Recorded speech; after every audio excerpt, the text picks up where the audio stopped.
오늘은 무엇을 원하느냐라는 제목으로 함께 말씀을 생각해 보겠습니다. 어느 날 예수님의 제자들 가운데 형제 관계였던 야고보와 요한이 자신들의 어머니까지 대동하고서 예수님을 찾아옵니다. 좀 뻔뻔하게 느껴질 수도 있지만 자리를 청탁하기 위해서 이렇게 예수님을 찾아옵니다. 예수님이 나중에 왕이 되시고 하나님의 나라를 딱 세우시면 우리 이 아들들을 하나는 왼쪽에 하나는 오른쪽에 이렇게 앉게 해주십시오. 그렇게 자리를 청탁하기 위해 찾아오게 됩니다. 21절 말씀 한번 읽어보겠습니다. 마태복음 20장 21절입니다. 시작. 예수께서 이르시되 무엇을 원하느냐? 이르되 나의 이 두 아들을 주의 나라에서 하나는 주의 우편에 하나는 주의 좌편에 앉게 명하소서. 아멘. 뭐 아주 직설적이네요. 뭐 이렇게 돌려 말하는 것 법도 없고 우리 아이들이 하나님 나라에서 좌의정, 우의정 그런 자리에 앉을 수 있도록 좀 해주십시오. 아마 뭐 여러 가지 선물 보따리도 가져오지 않았을까 그런 생각을 해보게 됩니다. 자, 이러한 그 야고보와 요한 그리고 그 어머니에게 예수님이 하신 질문은 무엇입니까? 무엇을 원하느냐? 예수님을 찾아왔는데 벌써 찾아올 때부터 그 모습이 무언가를 원하고 있었다는 거지. 이따가도 자세히 살펴보겠습니다만은 만약 누군가가 나를 오래간만에 찾아왔다. 아, 반갑다. 반갑습니다. 뭔가 이렇게 이야기를 나누려고 하는데 알고 봤더니 뭔가 원하는 게 있었던 거예요. 그럼 좀 맥이 빠지죠. 아이고 참 그래 뭐 원하는 게 있어서 왔구나. 뭔가 그런 마음이 듭니다. 지금 예수님은 십자가를 향해서 거의 나아가고 있는 그러한 상황이었어요. 수많은 공생애의 기간들을 거치고 이제 몇 걸음만 더 걸면 그 십자가의 죽음을 맛봐야 하는 그런 상황이었습니다. 오늘 본문에서도 나옵니다만 이미 이 앞에서도 여러 차례 예수님은 자신의 죽음에 대해서 이야기하셨습니다. 하지만 그런 것에 아랑곳 없이 지금 이들은 예수님께 찾아와 무엇인가를 원하고 있습니다. 일반적인 종교인들은 신을 우리가 하나님이라고 부르지만 사실 이 하나님이라는 단어는 우리말로 보통 우리가 쓰는 말로 번역하면 신이라고 번역해도 똑같은 의미가 됩니다. 일반적인 종교인들 그게 어떤 종교건 뭐 고등 종교건 아니면 무속 신앙이건 일반적으로 종교인들이라고 하는 사람들은 신이라는 것에 대해서 어떤 생각을 가지고 있습니까? 그 신이 자신들이 원하는 것을 줄 수 있는 존재라고 생각한다는 거예요. 그래서 신에게 찾아올 때는 항상 무엇인가 원하는 게 있습니다. 원하는 게 없는데 오지를 않아요. 무언가 원하는 걸 가지고 신에게 찾아옵니다. 마찬가지로 예수님은 그런 그들에게 질문하시는 거예요. 무엇을 원하느냐? 그래, 넌 또 뭘 원하느냐? 그래, 너가 원하는 게 뭔지 한번 얘기를 해봐라. 많은 종교인들이요, 그렇게 신에게서 무언가를 얻기 위해서 그 방법을 고심합니다. 우리도 흔히 그런 거 있죠? 새벽 예배를 드린다. 금요 철야 예배를 드린다. 금식 기도를 한다. 왜 합니까? 그거 해서 어떻게 하겠다는 거예요? 많은 사람들이 얘기합니다. 내가 새벽 제단을 1년, 2년 이렇게 하나님께 바쳤더니 하나님이 나에게 복을 주셨다. 내가 금식하며 기도했더니 이런 기적적인 일들이 일어났다. 그런 것들을 다 뭐라고 생각하는 거예요? 신에게, 하나님에게 뭔가를 얻을 수 있는 방법이라고 생각하는 거예요. 내가 열심히 교회 나가서 열심히 교회 봉사를 하고 열심히 뭔가를 하면 하나님이 이런 것들을 주시겠지. 그 이런 것들은 뭐예요? 내가 원하는 거지. 내가 원하는 거.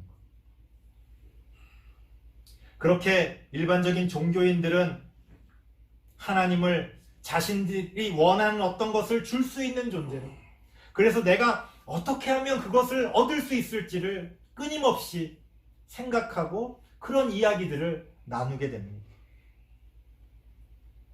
반대로요, 아주 특심하다는, 아주 믿음이 좋다고 하는, 그런 신실하다고 하는 종교인들은요, 이런 경우가 있어요. 나는 신에게 뭔가를 얻으려고 하지 않는다. 나는 신이 원하는 것을, 나는 하나님이 원하는 것을 내가 바치겠다. 이렇게 주장하는 사람들이 있어요.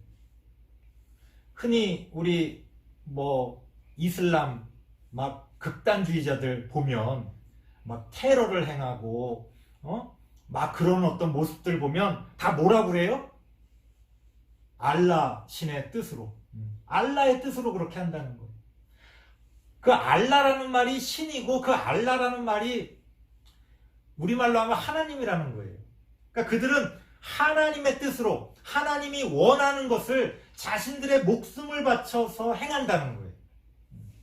그렇게 자신들의 믿음을 증명하겠다는 거예요. 그런 사람들에게 예수님이 뭐라고 말씀하실까요? 22절 말씀 같이 한번 읽어보겠습니다. 22절입니다. 시작. 예수께서 대답하여 이르시되 너희는 너희가 구하는 것을 알지 못하는도다. 내가 마시려는 잔을 너희가 마실 수 있느냐? 그들이 말하되 할 수 있나이다. 무슨 얘기예요? 너희는 너희가 지금 무엇을 구하고 있는지 전혀 알지 못한다는 거예요. 지금 야고보와 요한이 예수님의 좌우 자리를 요청한 것은 지금 무슨 생각을 하고 있는 거예요? 예수님이 나중에 왕이 되실 텐데 이제 자신들이 지금까지 그리고 앞으로 어떤 큰 공을 세워서 그 예수님의 왼쪽, 오른쪽 자리를 자신들이 얻을 수 있다고 생각하는 거예요. 하지만 예수님이 정작 하시려고 했던 일은 뭡니까? 18절과 19절을 읽어보겠습니다. 그들이 상상하는 것과는 전혀 상관이 없는, 오히려 정반대의 일을 예수님께서는 하시려고 하셨다는 거예요. 18절, 19절 말씀 읽어보겠습니다. 시작. 보라, 우리가 예루살렘에 올라가노니 인자가 대제사장들과 서기관들에게 넘겨짐에 그들이 죽이기로 결의하고 이방인들에게 넘겨주어 그를 조롱하며 채찍질하며 십자가에 못 박게 할 것이나 제3일에 살아나리라. 아멘. 무슨 얘기예요? 예수님은 무슨 하나님의 나라를, 그 하나님의 나라라는 것을 마치 어떤 제국처럼 이 땅에 세워서 왕 노릇하시려고 오신 게 아니라는 거예요.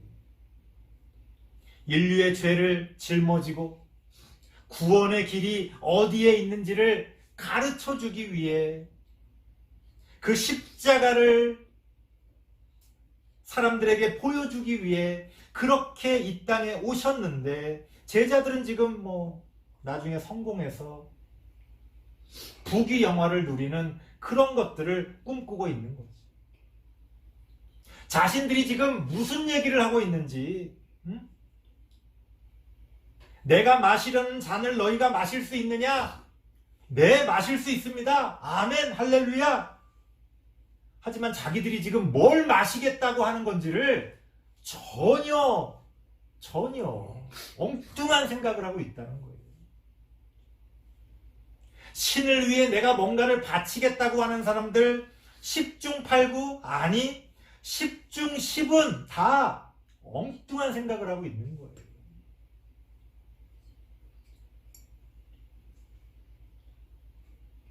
신을 위해 뭔가를 바치겠다고 이야기하지만 그것조차도 신을 위한 게 아니라 사실은 자신을 위한 것을 하나님께 강요하고 있다는 거예요.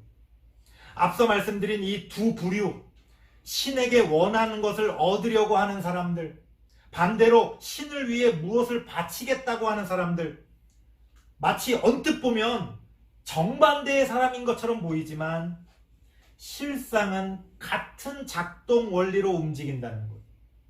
결국 자신들이 원하는 것을 얻어내고자 하는 그런 마음, 혹은 그것을 신에게 강요하는 그런 어떤 작동 원리를 가지고 있다는 거예요. 그리고 그것은 일반적인 방향과 기계적인 관계를 우리에게 보여줍니다. 무슨 얘기예요? 하나님은 나에게 뭔가를 주시는 분이라고 생각하는 거예요. 반대로 하나님은 우리에게 뭔가를 가져가시는 분이라고 생각하는 거예요. 우리가 바쳐야 되는 분이라고 생각하는 거예요. 그리고 그 관계는 굉장히 기계적입니다. 어떻게 하면 신이 나에게 뭔가를 주실 수 있을까? 내가 뭔가를 하면 마치 자판기처럼 하나님이 내가 이런 행동을 하면 하나님이 뭘 주시겠지. 신에게 무엇을 바치겠다는 사람도 마찬가지입니다. 내가 이렇게 하면 하나님이 영광을 받으시겠지. 하나님이 언제 그렇게 영광을 바치라고 했습니까? 하나님이 정말로 원하시는 영광은 무엇입니까? 우리는 항상 습관적으로 자기가 잘 되고 성공할 때마다 하나님께 영광을 돌리겠다고 그래요. 제가 전에도 한번 여러 차례 말씀드렸죠? 내가 성공한 것과 내가 잘 되는 것과 하나님의 영광이 무슨 상관이에요? 맥락이 없어요, 맥락이. 내가 지금 이렇게 한 게, 내가 이렇게 성공한 게, 내가 상을 받은 게 하나님의 영광과 어떻게 관계가 되는지는 쏙 빠져 있고, 내가 이렇게 성공했으니, 내가 이렇게 잘 됐으니 하나님께 영광을 돌리겠다는 거예요. 마치 내가 그렇게 하나님께 영광을 돌리면 하나님의 영광을 받으셔야만 하는 것처럼 기계적으로 생각한다는 거예요. 하지만 성경은 우리에게 전혀 다른 작동 원리를 가르쳐 줍니다. 26절과 27절 말씀을 같이 한번 읽어보겠습니다. 마태복음 20장 26절 27절입니다. 시작. 너희 중에는 그렇지 않아야 하나니 너희 중에 누구든지 크고자 하는 자는 너희를 섬기는 자가 되고 너희 중에 누구든지 으뜸이 되고자 하는 자는 너희의 종이 되어야 하리라. 아멘. 이게 무슨 말이에요? 아니, 크고자 하는 자는 큰 일을 해야죠. 큰 자리로 가야죠. 남을 섬기고 있으면 어떻게 큰 자가 됩니까? 큰 일을 합니까? 말이 안 되잖아요. 누구든지 으뜸이 되고자 하면 으뜸의 자리에 가야죠. 왜 남의 종이 됩니까? 이거는 어떤 현실적인 이야기를 우리에게 말씀하고 있는 게 아니라 작동 원리를 이야기하는 거예요. 하나님의 뜻이, 하나님의 일이 어떤 식으로 움직이고 있는지 그 방향성을 우리에게 가르쳐 주는 거예요. 좀 어려운 얘기가 될 수 있는데요. 우리는 내가 어떤 걸 이루고자 하면 그것을 향해 막 달려가면 그것을 이룰 수 있다고 생각하지만 하나님의 작동 원리는 그것과 반대라는 거예요. 오히려 우리가 반대를 향해서 나아갈 때, 아니 그 반대쪽에 관심을 기울이고 그것을 같이 끌어안을 때 내가 정말 원하는 것을 얻을 수가 있다는 거예요. 우리가 흔히 중용을 이야기하잖아요. 중용. 사실은 중용에 대해서 또 자세하게 말씀드리려면 너무 긴 이야기가 됩니다만 사람들이 오해하는 게 있어요. 중용을 이 가운데라고 생각하는 사람들이 있어요. 가운데. 그러니까 이쪽 양쪽에 치우친 사람들이 있는데 나는 그거 다 아니야. 난 중용이야. 그러니까 마치 그 중간이라는 게 존재하는 것처럼 이야기를 합니다. 근데 사실 중용이라는 건 존재하지 않아요. 그러니까 정치적인 얘기까지 하면 너무 길어집니다만 흔히 우리가 중도야, 나는 중도야 라는 사람, 그리고 뭐 극중주의, 뭐 우리가 우스갯처럼 그런 말 하는 정치인들 이야기도 들어봤는데요. 도대체 그 가운데라는 게 어디냐라고 했을 때 사실 가운데는 존재하지 않는다는 거예요. 그러면 중용이라는 건 뭐냐? 중용이라는 건 양극단을 끌어안고 양극단을 포함해서 그것을 함께 아우를 수 있는 힘이 중용이에요. 그러니까 중간이 따로 존재하는 게 아니라 그 양극단을 화해시키고 조화시키고 그것을 통해 전혀 새로운 어떤 것들을 만들어내는 것이 중용이라는 거예요. 그러니까 마치 난 저거 싫어. 난 저쪽도 싫어. 난 가운데야. 이거는 말이 안 되는 거예요. 이쪽도 사랑하고 이쪽도 이해하고 그렇기 때문에 어떻게 하면 이 둘이 같이 갈 수 있는지를 고민하는 게 중용이지 그거를 그냥 뭐 양비론처럼 이쪽도 싫고 저쪽도 싫고 나를 찍어주십시오. 이거는 웃기는 얘기예요. 세상에 그런 게 어딨어요. 그렇기 때문에 우리가 하나님 안에서도 마찬가지라는 거예요. 하나님의 뜻이 어떻게 이루어지느냐? 그 양쪽에 있는 그 화해할 수 없을 것 같은 그 양쪽을 함께 생각하며 함께 조화를 이루며 나아갈 수 있는 그러한 길이 바로 하나님이 우리에게 원하시는 그러한 길이라는 겁니다. 그래서 크고자 하는 자는 으뜸이 되고자 하는 자는 반드시 그 정반대에 있는 사람들에게 관심을 기울이고 그들이 무엇을 원하는지를 생각하고 그들을 위해 내가 무엇을 해야 될지를 함께 고민해야 되는 거예요. 윗사람은 아랫사람이 존재하기 때문에 윗사람이 있는 거죠. 아니요. 윗사람은 아랫사람을 위해 존재하는 거예요. 그러니까 이게 참 이거를 깨닫기가 그렇게 어려운가 봐요. 그래서 원래 리더라는 거는요. 리더가 뭘 일합니까? 일은 다 밑에서 하죠. 리더라는 건 뭐예요? 리더는 책임지는 사람이에요. 훌륭한 지도자라는 건 누구냐? 많은 책임을 져주는 사람이에요.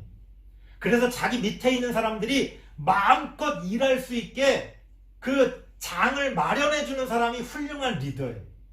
그래, 너희들이 하고 싶은 거 다 해봐라. 잘못되면 내가 책임진다. 그래야 그 안에서 놀라운 일들이 일어나는 거예요. 요새는 뭐 책임을 지는 사람이 없어요. 책임이 점점 밑으로 내려가요. 그러니까 이게 책임이라는 게 사실 올라갈수록 커져야 되는 건데 올라갈수록 자기 책임은 없다고 그러고 책임을 계속 밑으로 내려보내요. 야, 너 이거 왜 이렇게 했어? 너 이런 잘못했지? 그 책임이 계속 밑으로 내려갑니다. 여러분, 그러면 맨 밑에 있는 사람은 뭐하러 열심히 일합니까? 뭐하러 필요 이상으로 일합니까? 일 안 하죠. 뭐 그러면 그 조직은 뭐 망하는 거예요. 망하는 거예요. 왜 이런 말씀을 드립니까? 하나님이 우리에게 가르쳐 주시는 작동 원리라는 건 일방적인 게 아니라 쌍방향이라는 거예요. 하나님이 무엇을 원하시는지, 그리고 우리가 원하는 것에 대해서 하나님이 어떻게 생각하시는지 하나님과 끊임없이 교감하면서 우리의 삶을 돌아보고 성찰하며 그렇게 발전해가는 것이 하나님이 우리에게 원하시는 작동 원리라는 거예요. 신앙이라는 게 조금만 삐끗하면 일방적이 됩니다. 하나님께 일방적으로 뭘 얻으려고만 한다거나 아니면 하나님께 뭘 일방적으로 바쳐야만 한다고 말하는 거 다 부족해요. 그것만 가지고는 안 된다는 거예요. 틀렸다는 게 아니라 그런 면들이 있는데 우리는 그것들을 다 같이 함께 하나님, 내가 이것을 원합니다. 그럼 하나님이 그것에 대해서 뭐라고 말씀하시는지를 귀 기울여 들을 줄 알아야지. 그리고 하나님이 말씀하시는 게 때로는 이해가 안 되더라도 그것들을 가지고 고민하면서 나의 삶의 모습들을 또 바꿔가고 성장해 가는 거예요. 그런 인격적인 관계, 바로 그것이 하나님이 우리에게 원하시는 우리 삶의 작동 원리가 됩니다. 기계적인 관계는 안 돼요. 내가 이렇게 하면 무조건 이런 일이 일어날 거다. 하나님의 성경에 이렇게 쓰여져 있으니 내가 이렇게 하면 하나님이 영광 받으실 거다. 뭐 이런 식의 단순 논리로는 이 복잡한 세상을, 이 복잡한 사람들의 삶을 도저히 이끌어갈 수가 없다는 거예요. 그래서 이 종교라는 게 단순해질수록 위험합니다. 그래서 단순한 종교가 가장 위험해요.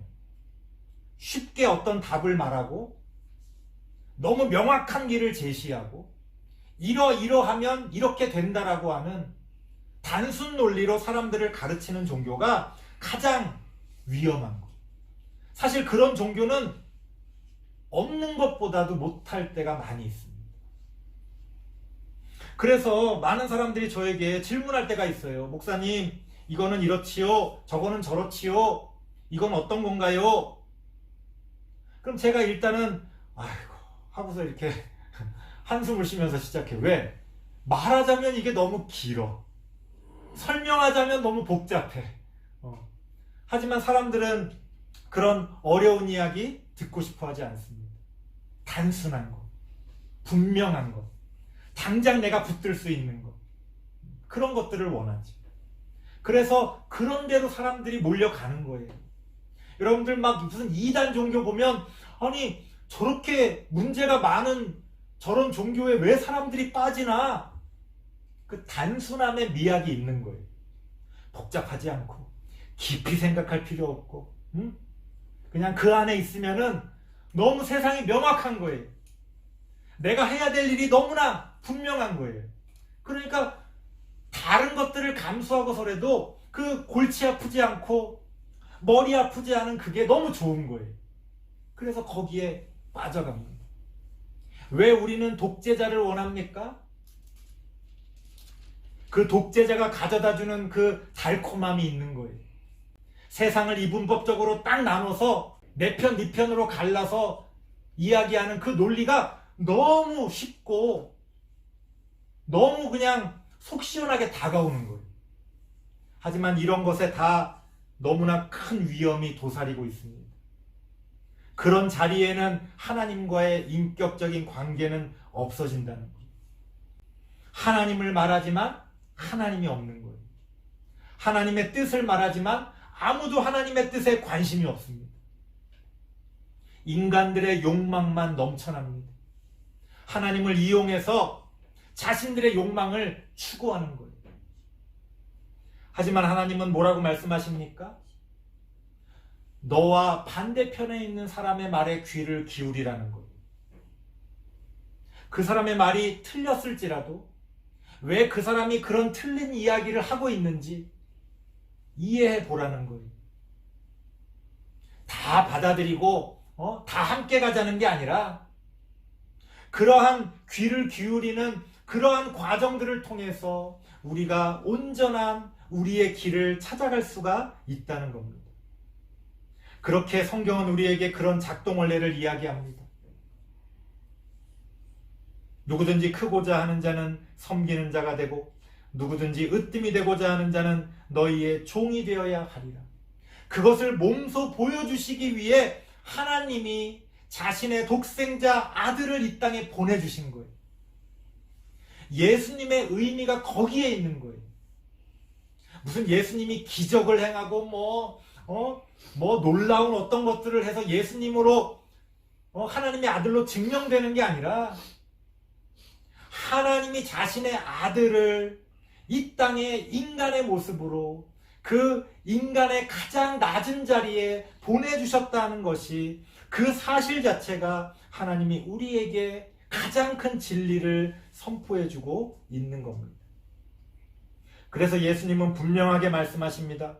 28절 말씀, 인자가 온 것은 섬김을 받으려 함이 아니라 도리어 섬기려 하고 자기 목숨을 많은 사람의 대속물로 주려 함이니라. 자신의 목숨을 많은 사람의 대속물로 주기 위해 내가 왔다라고 이야기하고 있습니다. 그런 예수님을 믿는다고 하는 우리는 지금 어떤 길을 걸어가고 있습니까? 십자가의 길과 자신의 영광의 길이 있을 때 우리는 지금 어떤 길을 향해서 나아가려고 합니까? 십자가의 길은 외면하고 하나님 나라에서 왕이신 하나님의 왼쪽 오른쪽에 내가 한 자리 앉아야 되겠다고 하는 그런 영광의 길을 우리는 생각하면서 마치 그것이 하나님의 뜻인 양, 자신이 하나님을 가장 잘 믿는 양 그렇게 주장하고 있지는 않습니까? 우리는 하나님이 정말로 원하시는 그러한 십자가의 길을 따라 하나님이 기뻐하시는 그러한 하나님의 나라를 세워가는 우리 모든 성도님들 되시기를 바랍니다. 기도하겠습니다. 하나님 감사합니다. 우리는 무엇을 하나님께 원하고 있습니까? 우리는 무엇을 위해 하나님 앞에 나아왔습니까? 하나님이 우리에게 원하시는 것은 무엇입니까? 우리가 이러한 것들을 함께 고민하며 우리의 길을 걸어갈 수 있기를 원합니다.